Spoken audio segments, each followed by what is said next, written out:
Jadinya bisa dibilang ini film drama yang dikasih bumbu horor. Bumbu horor, bukan horor yang dikasih bumbu. drama. Iya, gitu. Ke nikah, ke hamil, ke punya anak, ke meninggal, ke gentayangan, itu kelihatan semua. Berubah. Gitu, iya. Messed up family. Pasti berharap diterima baik oleh seluruh masyarakat Indonesia, Malaysia, Singapura, dan manapun yang akan nonton kan. Mohon perhatian. Eits, sebelum nonton, subscribe dan nyalain loncengnya. Biar makin asik.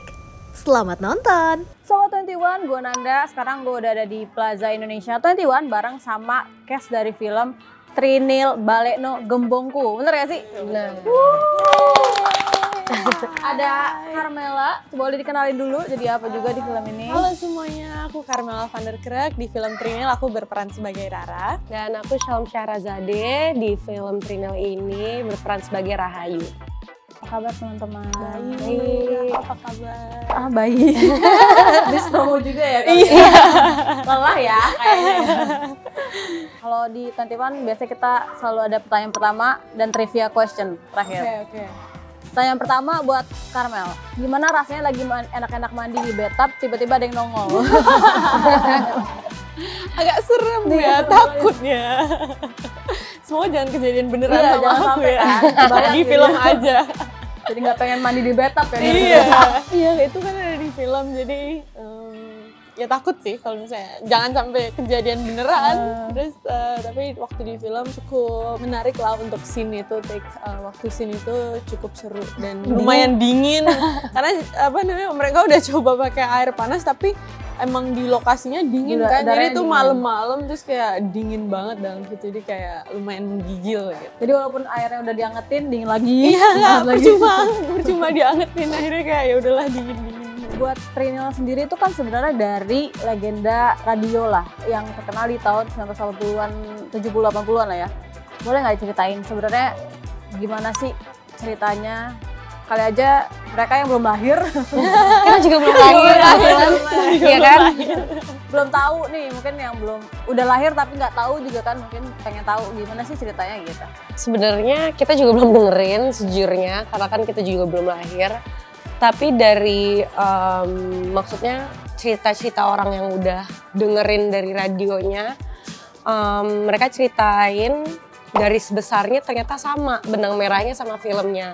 Tapi emang karakternya diganti namanya diganti. Terus ya mungkin nggak plek-ketiplek kayak di radionya, tapi esensi ceritanya dan benang merahnya menjadi ya lebih menarik lah kalau misalnya ditonton gitu. Kalau secara sinopsis itu dia tentang apa sih Trinil ini? Messed up family. Keluarga yang penuh konflik tapi bukan konflik keluarga biasanya. Iya. Bener-bener konflik di luar nalar lah. Iya. Gitu.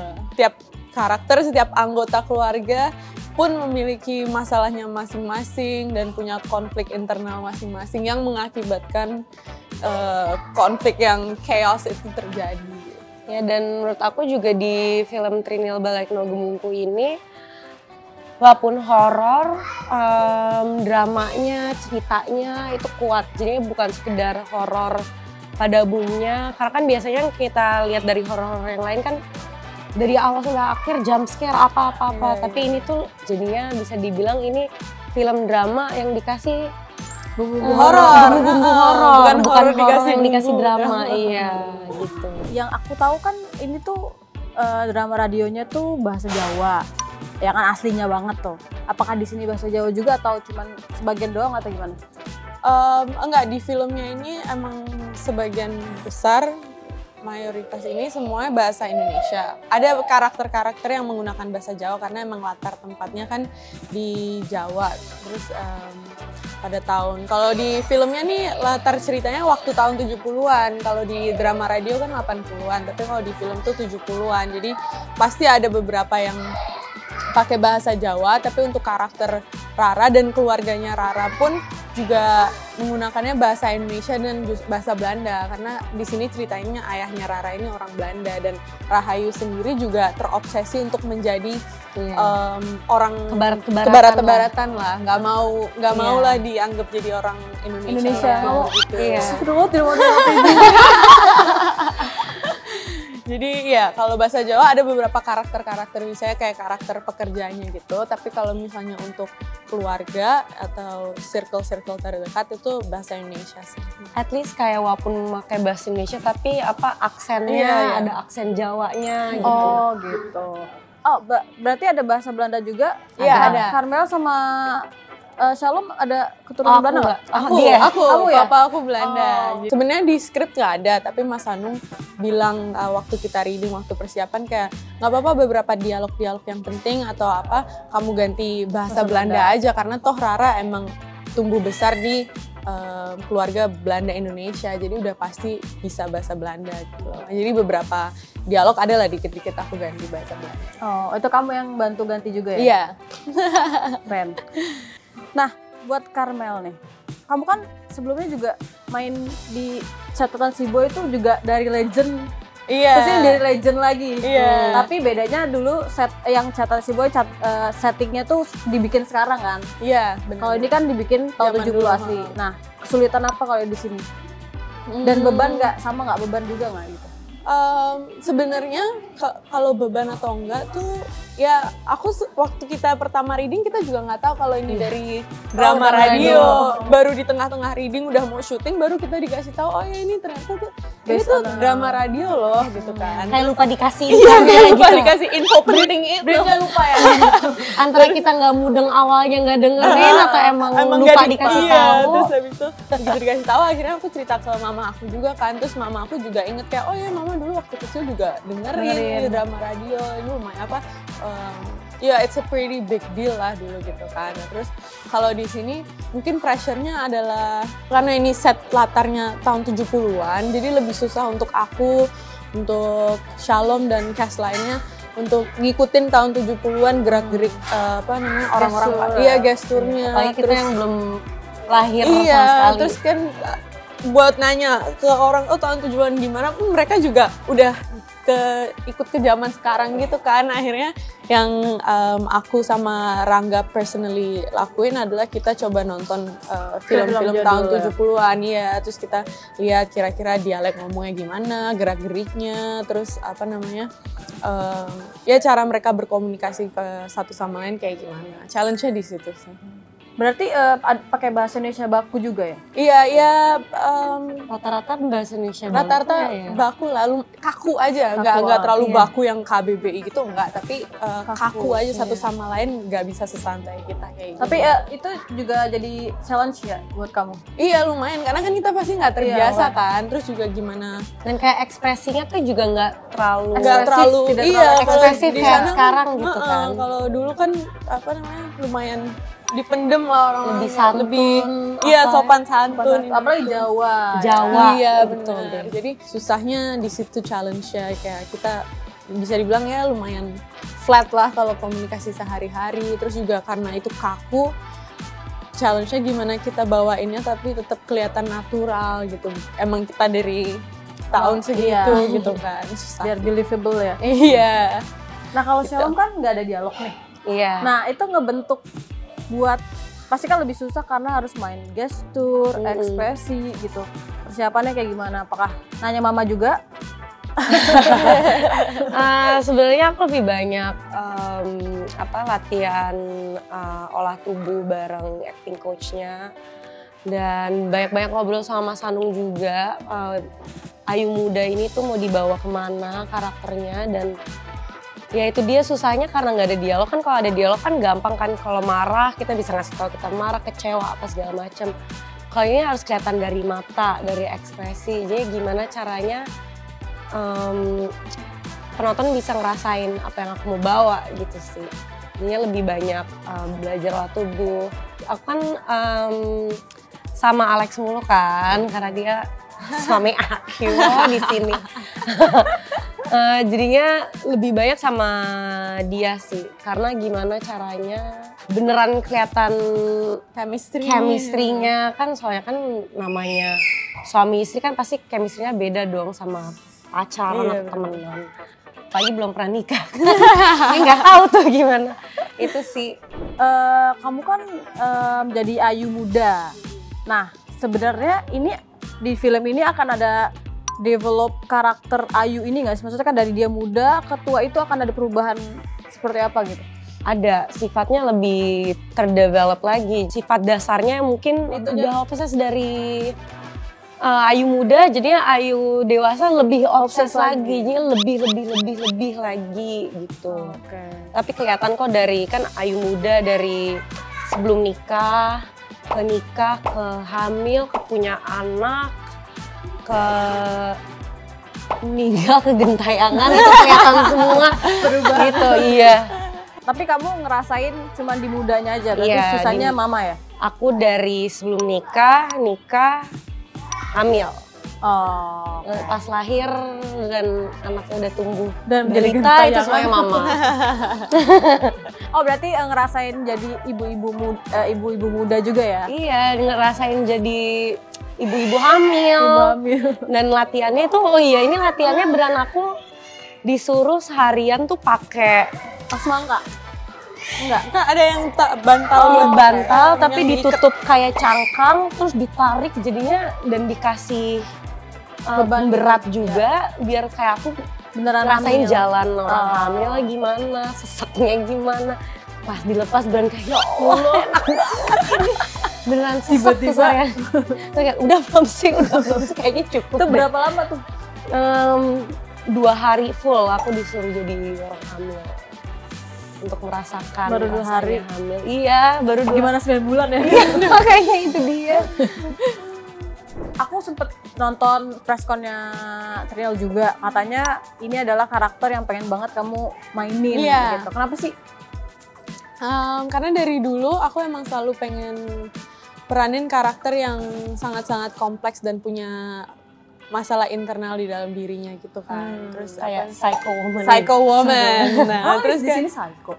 enggak juga sih ya, cuma maksudnya sekompleks itulah. Terus habis itu karena aku rasa itu akan menjadi suatu challenge baru dan pengalaman baru untuk aku kan, dan untuk aku pribadi sangat-sangat menarik aja kalau misalnya bisa memeranin seseorang yang seperti itu gitu, karena aku pribadi kan nggak seperti itu kan. Jadi untuk aku memiliki kesempatan memerankan orang lain yang kayak gitu tuh benar-benar suka aja, aku sangat tertarik gitu. Terus waktu dapet karakter ini jadinya seneng banget karena beneran exactly what I've been waiting for untuk dapet karakter kayak gini. Cuma emang aku nggak mikir bakal dapet di horor, terus habis itu dapet di horor jadi kayak oke, jadi itu karakter sendiri udah challenge ditambah film horor pertama, jadi kayak oke, it's like a double challenge for me gitu. Untuk karakternya ini sendiri berarti karena kamu udah pengen banget persiapannya jadi lebih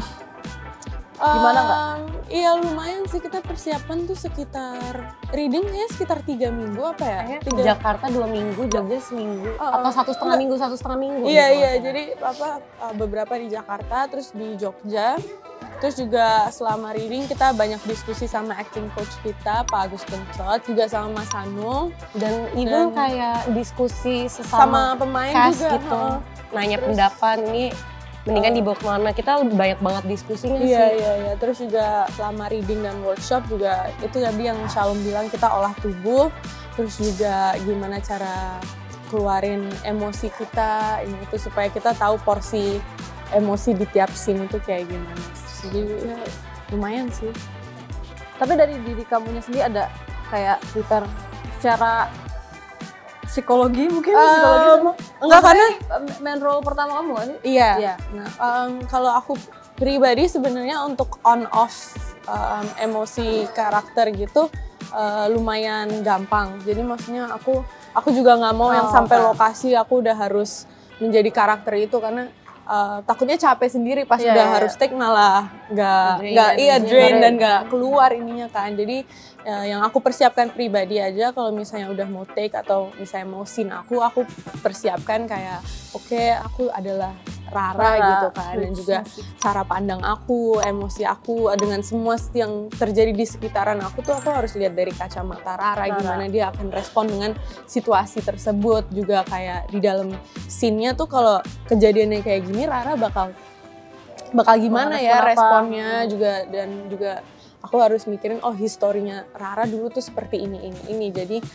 di masa sekarang dan masa depan dia akan bertindak dan merasakan hal ini gitu sih. Jadi biar nggak terlalu ke bawah juga kan, pasti akan jadi draining parah kan kayak gitu kan. Jadi ya udah shifting pas saat waktu untuk shifting baru. Jadi kan dan kita juga pasti dikasih tahu kan, abis ini scene kamu ya, abis ini scene ini. Jadi kita punya waktu preparation untuk kita recall emosinya, bangun emosi. Nah kalau Shalom sendiri gimana rasanya main bareng Mama walaupun tidak satu frame jadi karakter yang sama? Excited sih, karena aku belum pernah, bukan belum pernah sih, sebenarnya sering sih nemenin Mama ke set gitu lah ya, tapi waktu kecil, which is aku belum ngerti dunia perfilman lah, jadinya sekarang exciting juga karena aku bisa ngelihat cara kerja Mama, walaupun jarang juga, nggak ketemu juga di set gitu kan. Kalau misalnya lihat interview Mama gitu paling nggak suka kan syuting dengan orang antara keluarga atau sahabat. Kenapa? Mama tuh anti karena fokusnya harus double. Ya kan, karena bisa emosinya terbawa malah jadi bercanda atau apa gitu kan, susah kan kalau sama temen. Tapi karena kita juga nggak se-frame, jadinya interesting aja untuk ngelihat gimana cara Mama kerja, gimana cara dia build karakter gitu. Jadi bisa belajar juga dari Mama. Berarti banyak diskusi juga sama Mama?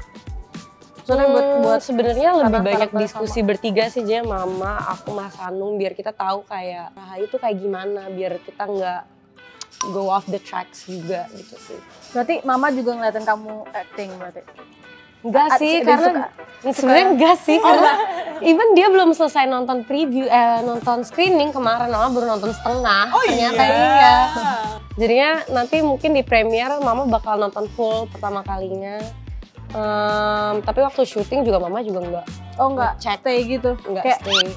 Shalom gitu kayak ngoreksi. Kayaknya dia paling anti deh, dia yang kayak I will see hasilnya kayak gimana. Result aja ya? Resultnya gitu. Kirain Mama kayak kurang gitu. Taking notes. Langsung kayak abis ini evaluasi ya. Kayaknya kayak Mama juga nggak mau ngelangkahin Mas Anung atau kru gitu kan. Ya mungkin kalau nonton itu more oke. Tapi kalau misalnya beneran ngasih masukan atau apa, kayaknya enggak ya. Soalnya itu kan wewenangnya direkturnya gitu kan. Jadinya kalau misalnya Mama yang itu jatuhnya director. Iya kayaknya. Nah ini kan film pertama horor kalian. Doyan atau kapok? Doyan sih. Maksudnya nggak bisa bilang kapok juga. Emang definitely it's more challenging daripada film drama atau apa kan, karena teknisnya di horor kan banyak banget dan ribet gitu, goes through a lot of process kan, jadi nggak bisa bilang kapok juga karena baru nyobain sekali, harus nyobain dulu berapa kali ya. Dan setiap karakter kan juga yang kita main kan beda juga. Every character is a challenge juga, and every genre juga challenge juga, kayak komedi pasti ada challenge-nya sendiri, drama atau horor. Di tiap project pasti challenge-nya beda-beda lah. Mungkin kalau di horor technicality-nya, tapi di film lain emotions-nya apa-apa. Jadi kalau dibilang capek, semua kerjaan pasti capek ya kan. Tapi capek nih. Ini udah ngantuk semua. Udah jam-jam minum kopi ya. Jadi kalau dibilang kapok ya nggak bisa lah, karena kan emang it's part of the job gitu. Karena lo bilang sendiri ini adalah salah satu karakter yang pengen dimainin. Next mau main apa? Maksudnya ada nggak kayak, aku pengen nyobain ini nih gitu? Aku sih action ya. Iya sama sih. Oh iya, aku juga pengen action gitu. Lebih capek loh katanya. Iya tapi kan maksudnya itu hal baru, gitu terus kan maksudnya itu hal yang baru lagi kan, terus juga pasti prosesnya sangat-sangat berbeda. Pengen cobalah hal yang baru. Tapi kalian ada basic bela diri? Aku enggak sih. Aku ada. Kamu ada apa? Aku dulu Muay Thai, kayak untuk 5 tahunan lah. Tapi kuliah terus stop, terus sekarang belum mulai lagi, jadinya kepingin mulai lagi nih biar ngasih tahu orang-orang, hai aku bisa bela diri. Superhero. Udah deh kalau gitu gue ikut juga. selain di Indonesia kan ini dimainin juga di Malaysia sama Singapura ya kalau nggak salah. Iya, Iya benar ya?